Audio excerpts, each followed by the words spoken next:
En el nombre del Padre, del Hijo, del Espíritu Santo. Amén. Ven, Espíritu Santo, y llena los corazones de tus fieles, y enciende en ellos el fuego de tu amor. Envía tu Espíritu Creador, y se renovará la faz de la tierra. Estamos estudiando el Catecismo de la Iglesia Católica, segunda parte, la celebración del misterio cristiano, segunda sección, los 7 sacramentos de la Iglesia.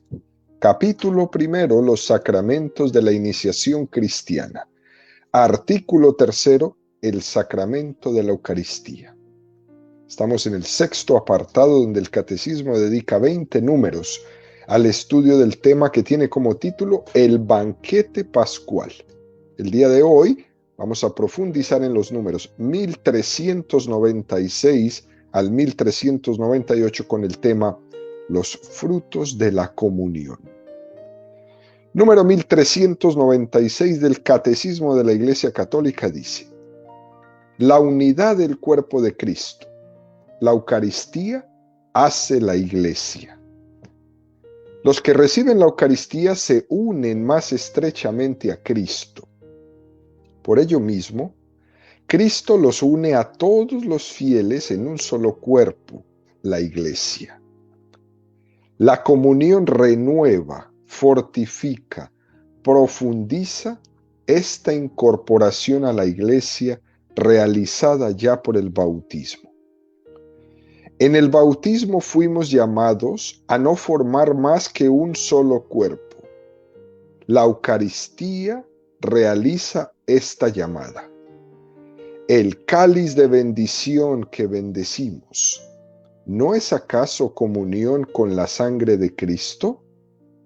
Y el pan que partimos, ¿no es comunión con el cuerpo de Cristo? Porque aun siendo muchos, un solo pan y un solo cuerpo somos, pues todos participamos de un solo pan. Es un número precioso que nos presenta el Catecismo en esta mañana, queridos amigos. Estamos desgranando un poco estas consecuencias que se derivan como frutos del sacramento de la Eucaristía. Hemos hablado de que la Eucaristía nos preserva del pecado, de que la Eucaristía es fuente de purificación de los pecados veniales, etcétera, etcétera. Aunque parezca que son cosas diferentes, todos los frutos se dan en conjunto. Pero también conviene que metamos un poco el bisturí para hacer una operación mucho más profunda, para caer en cuenta del don tan grande que recibimos, para que sigamos reflexionando en estos aspectos distintos y valoremos más el tesoro que tenemos entre nuestras manos. Fijémonos cómo comienza este número: la unidad del cuerpo místico. La Eucaristía hace la Iglesia. La Iglesia no es meramente una asociación o un pueblo convocado por una llamada de Cristo. La Iglesia llega a ser y a fundirse con Cristo siendo su cuerpo místico. Y dice que Cristo es la cabeza de ese cuerpo y nosotros su cuerpo. Y nos presenta el Catecismo una formulación muy interesante que hace San Agustín, y que después el Concilio Vaticano II la va a retomar. La Iglesia hace la Eucaristía y la Eucaristía hace a la Iglesia. Es una expresión muy hermosa, muy profunda. Uno de los momentos del Evangelio donde vemos que Jesús tuvo la intención de fundar la Iglesia y de que la Iglesia prolonga su obra salvadora es justamente el momento de la institución de la Eucaristía. En ese tomad y comed, este es mi cuerpo, tomad y beber, esta es mi sangre, haced esto en memoria mía. Ahí en esa institución claramente se nos da a entender que la Eucaristía tiene su origen en Cristo y que la Eucaristía es como la perpetuación de la obra de Cristo. Entonces, si la obra de Cristo fue dar a luz a la iglesia, entonces la Eucaristía da luz a la iglesia. Esto es muy importante, queridos amigos. Dicho de otra forma, la Eucaristía no solo es hija de la iglesia, la Eucaristía es madre de la iglesia. Es Cristo mismo que de su costado traspasado en la cruz brotó la iglesia, sangre y agua. De nuevo, cada vez que lo hacemos presente en la Eucaristía, vuelve a dar a luz a la iglesia. Es algo muy bello. Por eso esa afirmación es básica y ojalá que nunca la olvidemos. La iglesia hace la Eucaristía y la Eucaristía hace a la iglesia. Porque, queridos amigos, démonos cuenta que no se trata de una acción que nosotros controlemos, como si yo fuera el que la fabricara, no. Es Jesús el hacedor. Es Jesús el que se está haciendo presente en la Eucaristía y luego no soy yo el que la hago, sino que ella me hace a mí. La Eucaristía me hace a mí. La Eucaristía no es que únicamente sea hija de la iglesia, porque la iglesia la efectúa, sino que ella es madre porque ella nos hace a nosotros. Volvemos y lo decimos. La iglesia hace la Eucaristía y la Eucaristía hace a la iglesia. Esto es importante recordarlo, queridos amigos, porque como hemos dicho en varias catequesis, la iglesia descubre lo que cree viendo lo que reza en la Eucaristía. La iglesia no descubre su fe cuando se juntan los obispos y los teólogos a discutir intelectualmente para llegar a unos consensos. No es así. Nosotros descubrimos nuestra fe no a través del razonamiento. Nosotros descubrimos nuestra fe a través de eso que se nos proclama en la Eucaristía. Ese principio que hemos dicho tantas veces, lo que la iglesia reza, eso es lo que cree. Cuando tenemos alguna duda sobre nuestra fe, todos recurrimos a lo que la iglesia ha rezado en la Eucaristía. Y es allí donde descubrimos lo que hemos creído. ¿Se acuerdan esa frase latina, lex orandi, lex credendi? Eso que reza es lo que cree. Eso que se reza, lo que la primera comunidad cristiana rezó, esa es la fuente de nuestra fe. Por eso decimos, la Eucaristía hace a la iglesia. Descubrimos en las plegarias eucarísticas, en los textos, en las oraciones, ahí descubrimos la fuente de lo que bebemos en nuestra fe. Por eso es que la iglesia ha cuidado tanto la Eucaristía a través de los siglos, a través de la liturgia, a través de las normas litúrgicas. La liturgia es como el cuidado de la Eucaristía para que nosotros no la manchemos, no la manipulemos, no la deformemos. Y uno se puede preguntar, ¿por qué cuidar tanto la Eucaristía? Porque ella es fuente que nos dice como iglesia quiénes somos. Por eso quizás el mundo protestante ha quedado tan relegado, ha perdido completamente el norte porque se ha quedado sin Eucaristía. La Eucaristía nos dice en todo momento quiénes somos como iglesia. que debemos ser imagen de Jesús, que debemos ser fieles a la fe de Jesús, que se entregó por ella, por el perdón de los pecados, etcétera, etcétera. Eso nos lo está recordando en todo momento. Y es por eso que la iglesia no se considera con ninguna capacidad de cambiar ni siquiera un punto de la Eucaristía. Porque es que nosotros la hacemos, sí, pero ella nos hace a nosotros mucho más.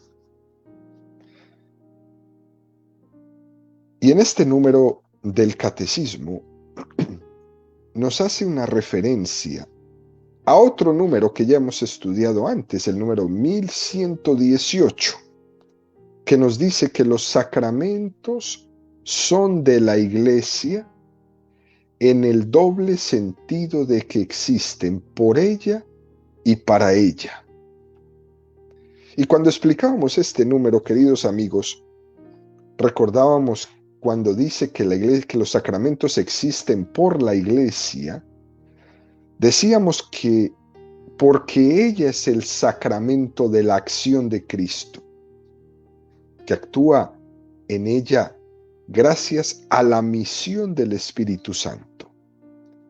Pero también decíamos que existen para la Iglesia, porque ellos son sacramentos que constituyen la Iglesia. Porque ellos manifiestan y comunican a los hombres, sobre todo en la Eucaristía, el misterio de comunión de Dios. Un Dios amor, uno en tres personas. Esto es importante, esto es muy interesante. Por la Iglesia y para la Iglesia.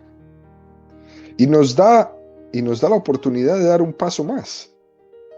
Si nosotros decimos que la Iglesia es el cuerpo místico de Cristo, fruto del bautismo que nos ha injertado en Jesucristo, entonces nos lleva a reconocer este don enorme del sacramento del bautismo. Y el bautismo ha sido como injertarnos en un árbol en que el Padre y el Hijo tenían una relación íntima muy especial. Y el bautismo ha sido el gran don de Dios que nos ha injertado en esa relación que tenían el Padre y el Hijo. De esta manera, queridos amigos, una vez que nos han bautizado, nos han incorporado en esa relación. Y una vez incorporados en esa relación entre el Padre y el Hijo, podríamos decir, Padre nuestro. Cuando el Padre mira a Jesucristo y le dice, Hijo mío, también nos lo dice a nosotros. El Padre nos mira a nosotros como hijos en Jesucristo, hijos en el Hijo.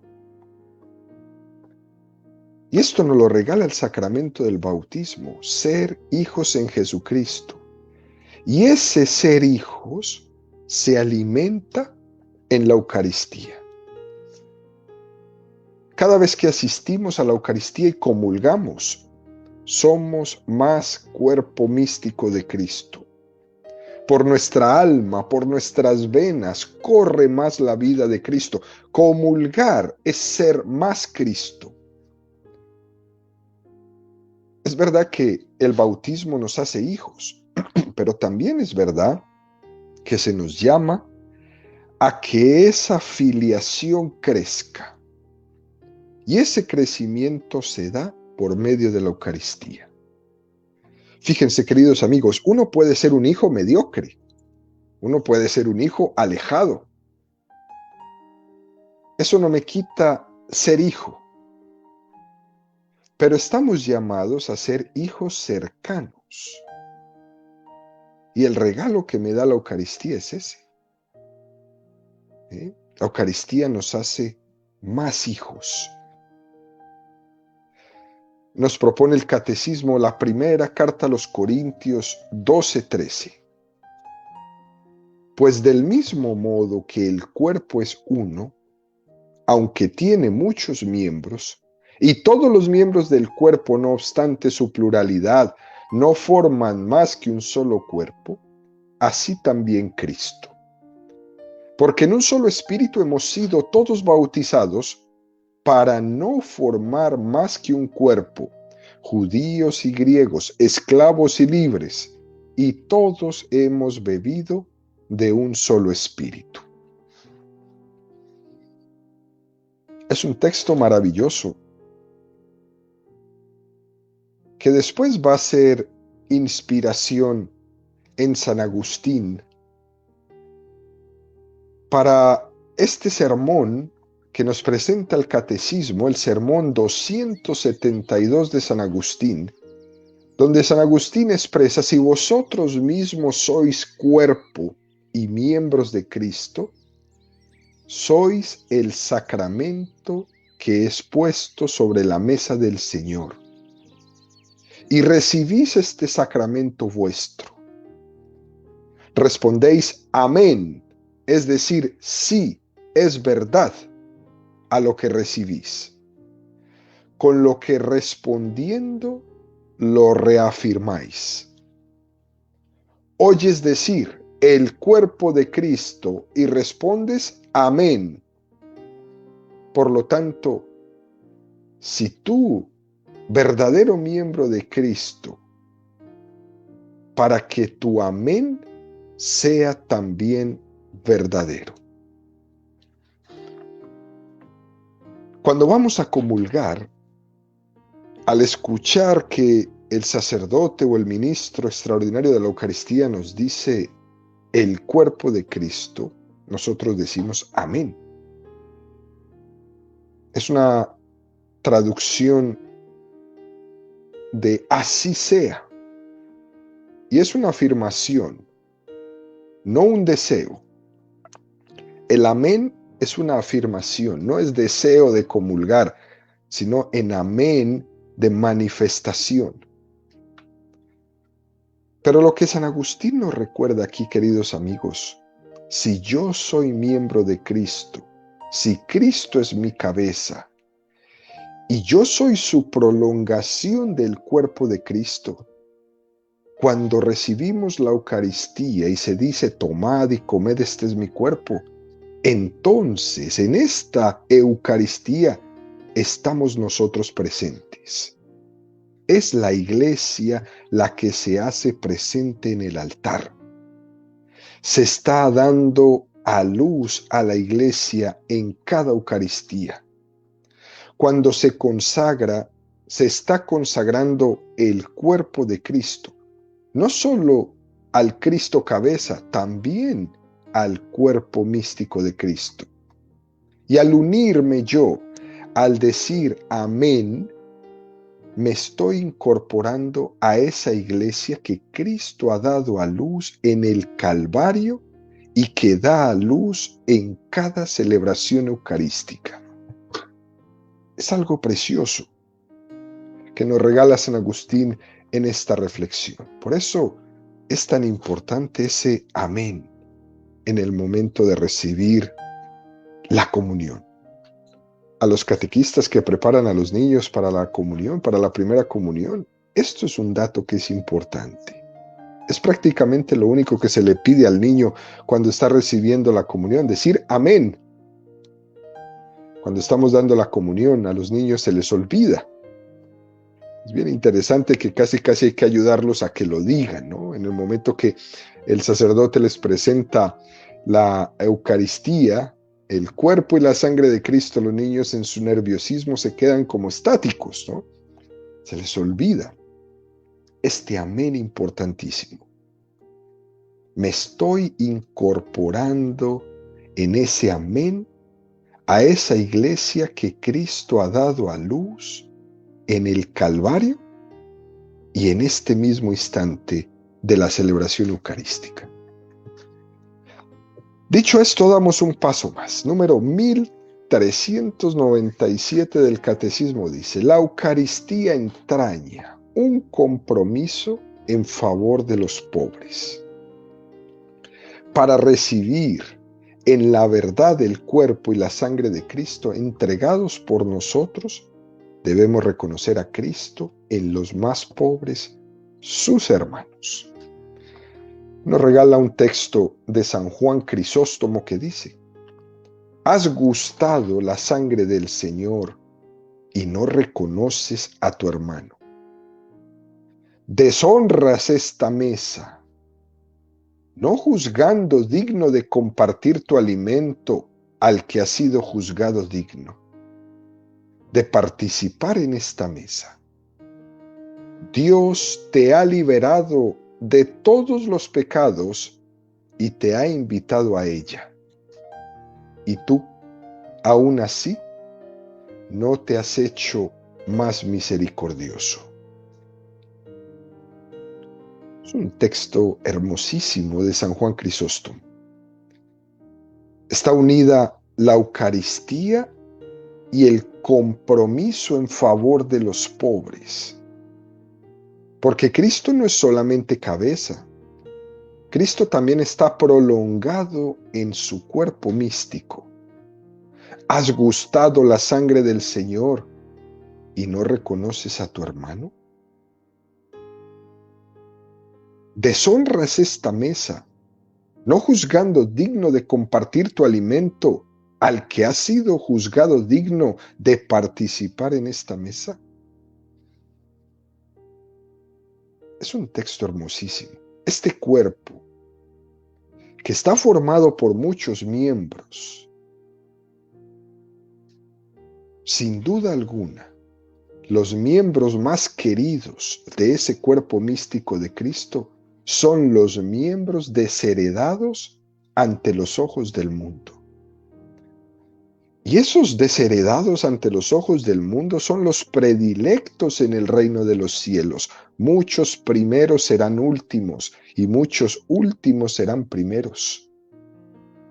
No se puede comulgar con la cabeza sin comulgar con el cuerpo. El corazón de Cristo está unido de una manera preferencial a sus hijos más desheredados. Por eso es que este número del catecismo lo enfatiza, para recibir en la verdad el cuerpo y la sangre de Cristo. Si nosotros recibimos la comunión sin un compromiso hacia los pobres, estamos recibiendo a Cristo en mentira. Si mi corazón no es capaz de darse, de entregarse, de ser generoso, estoy recibiendo a Cristo en mentira.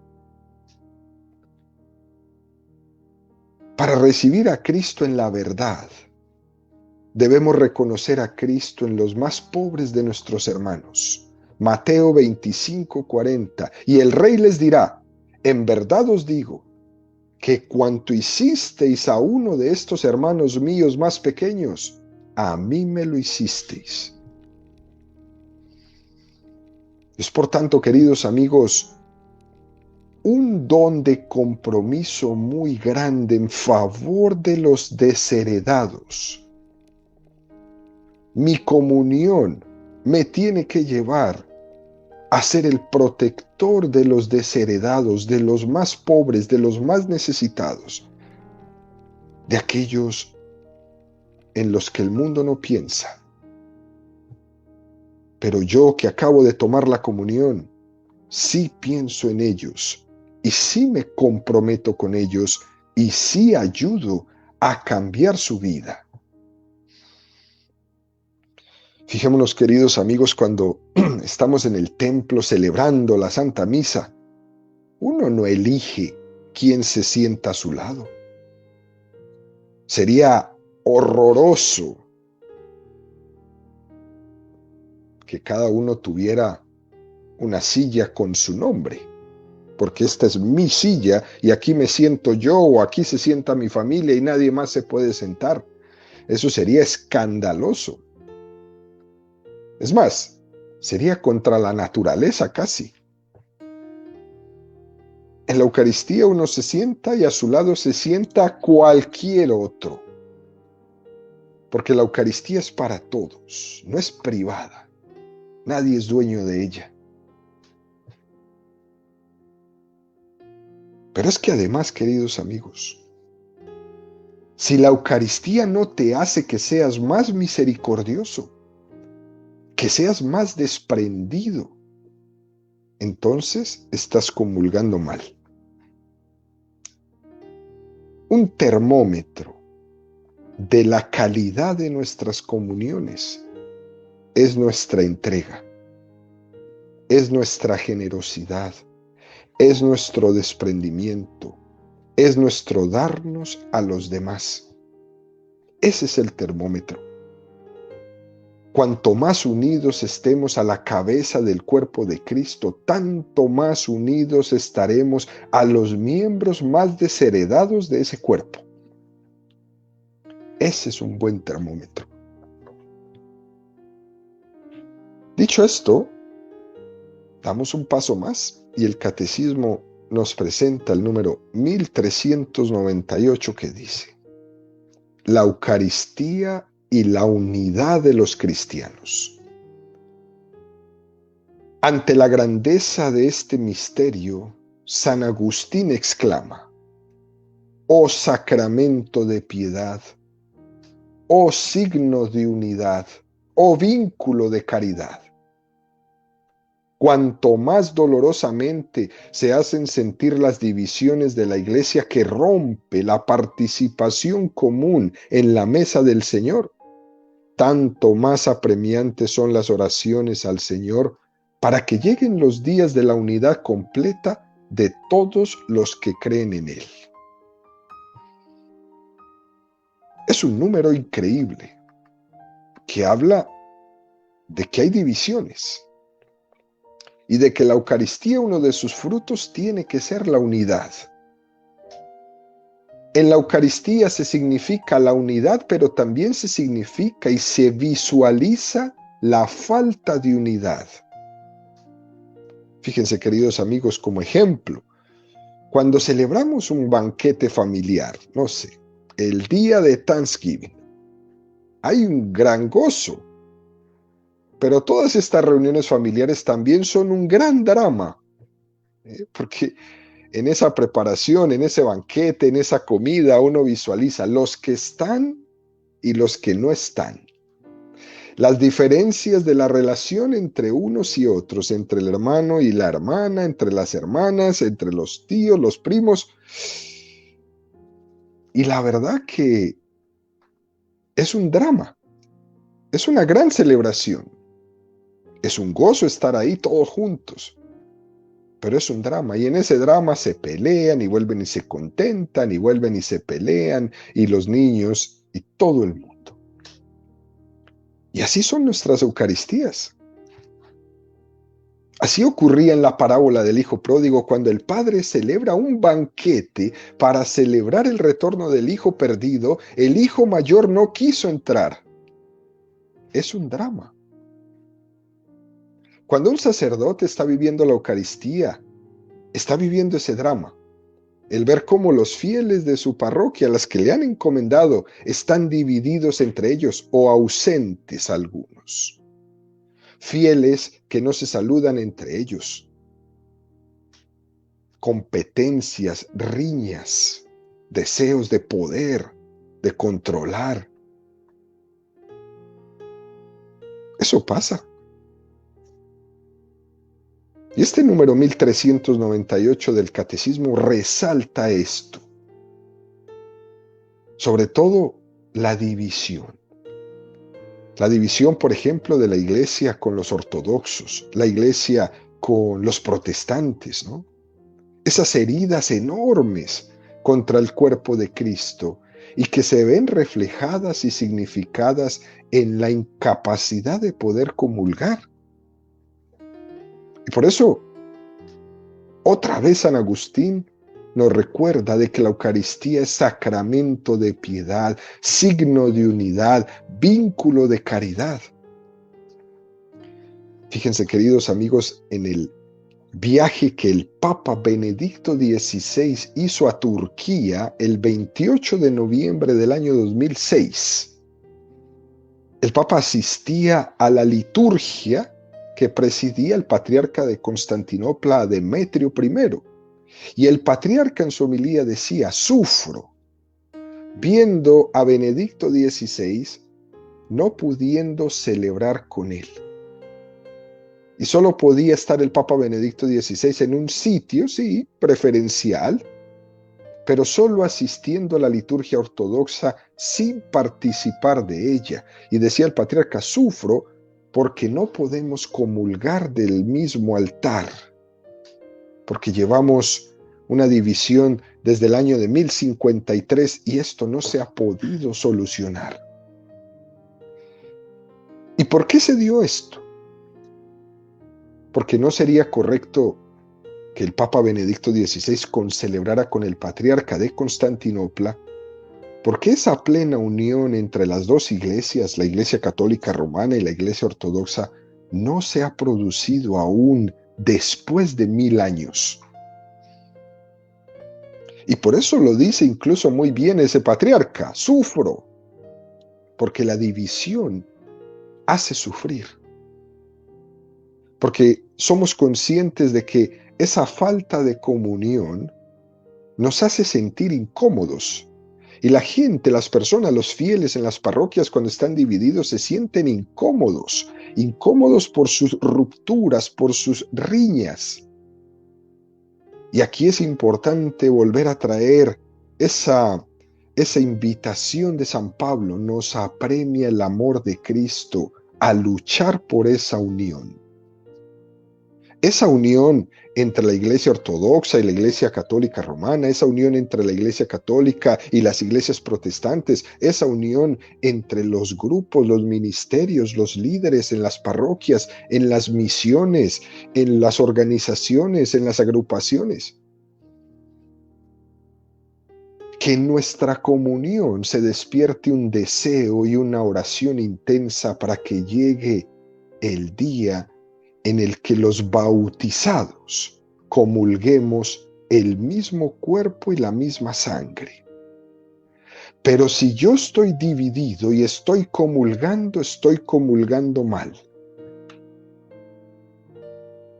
Es un mal signo comulgar cuando no se está en comunión. Muy importante.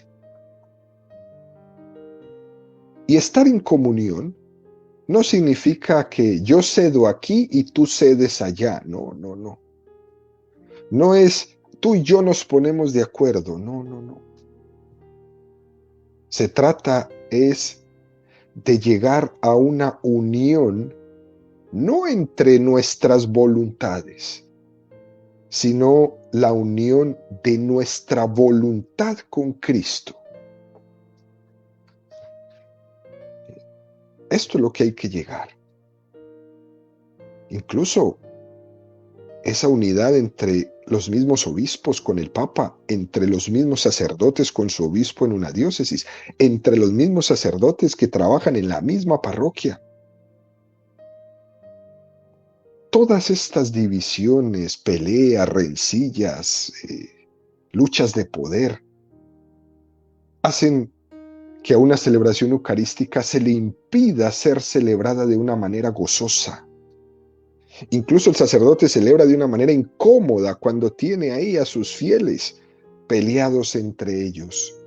Y no se le permite a esa Eucaristía ser sanadora de esas disputas.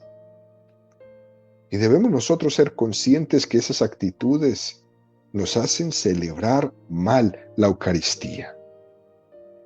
Por eso, queridos amigos, en conclusión de este precioso fruto de llamado a la unidad de los cristianos, a la unidad entre nosotros mismos, es permitirle a Jesucristo en la Eucaristía que transforme nuestros corazones, que nos lleve a la unidad y no dejar nunca de rezar, porque cada vez estemos más unidos entre nosotros.